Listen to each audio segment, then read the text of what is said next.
Now if you cast your mind back to what I told you about the steakhouse when I first arrived, that's the one.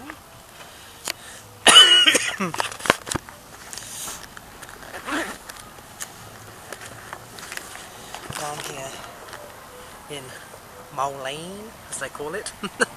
I'm in Moline, and I'm waiting now for the bus that's going to take me to Bloomington Normal. I had got up to the part where I was having dinner with Jens, that was it. Having dinner with Jens, but unbelievable though it sounds, that's exactly what happened. So after the meal, we went out to the car park, and one of his little friends arrived. He says the funniest things, he really does. I remember he was saying to this guy who was saying, well, because they were going to go on somewhere, and he was going, well, you know, you can either follow me or I can drive right over your car. There's no stopping him, that's for certain. So he gave me a 15-minute dialogue, which was very kind of him indeed, and more than I could have really hoped for, to be totally honest. I don't really know what to say about it, do you know what I mean? Because there's no way I can do it justice. So hopefully spending the next week sort of thinking about it will make writing it up when the time comes easier. So after the meal, Tim dropped me back off at the motel, and I was so extremely hyper, I thought, you know, I've got to get out. So I decided that I would... there's lots of farming equipment being moved from A to B around here. So I decided that I would go back to MFS, and I'd walk this time. So I plotted my route, pretty straightforward. I had to go along a road called Spruce Hills, which would lead me out of the suburb that I was in, past a little mall called Cumberland Square, and then the same road would be called 52nd Street, and that was on the other side. So I just followed that.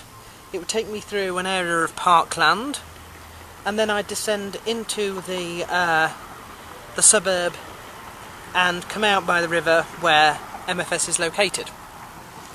All in all, perhaps about 2 miles, 2.5 maybe. Not far. It was scorching hot though. I didn't really notice it because I was so sort of just flabbergasted really. So I'd planned on getting there for 4:30. I got there at about 4:15, which is what Noah had said to do, because they start their sort of procession at about 4:30. I got a few raised eyebrows as to why I was there, but really they just did their thing, and I just sort of sat there or stood there and took pictures.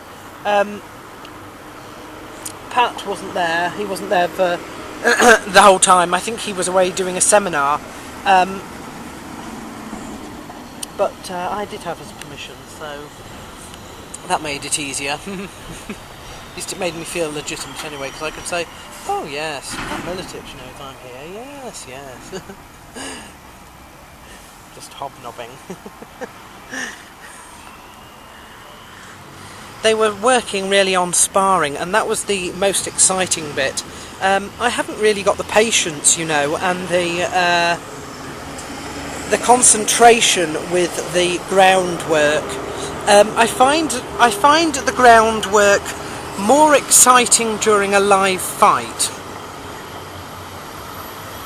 but when it's more about training and technique and doing drills, I actually find the stand-up far more exciting.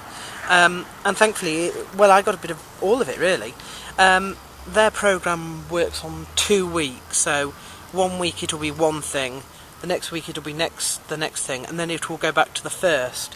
So I caught it at a good time because it was week 1, and that had the MMA in the afternoon rather than the morning. No, I didn't show, but I met Zach, somebody called Zach, and I met somebody called Rashad, and I met Ryan McGivern, who told me that he would give me an interview the next day. My way to MFS. This time, of course, I took my time. I stopped off at Cumberland Square, and I stopped off at the park and a place called Duck Creek and stuff like that on the way. The wrestling practice, which wasn't quite as exciting. I was able to get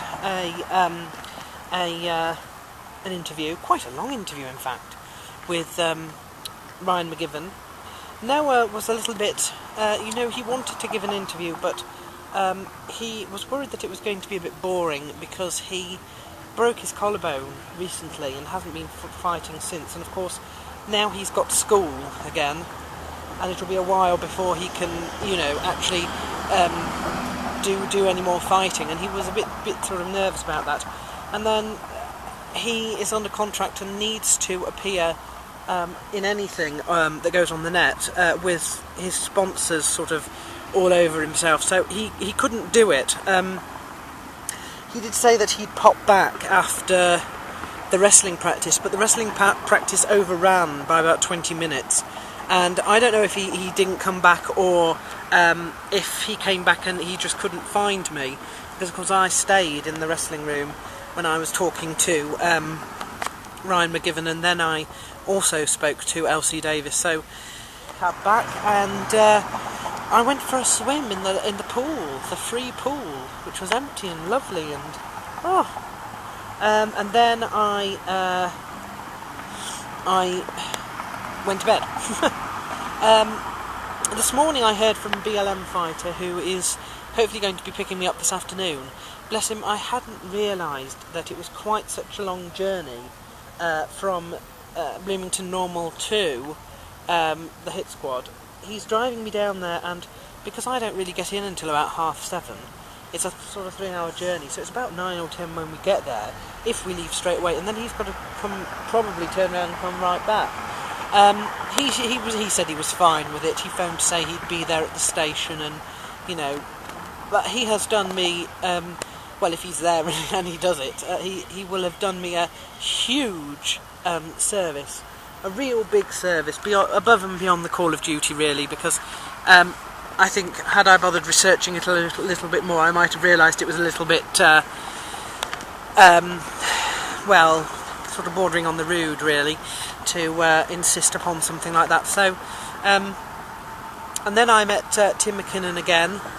He called round to sort of say his final goodbyes. He's snowed under. I don't think he wanted to give an interview.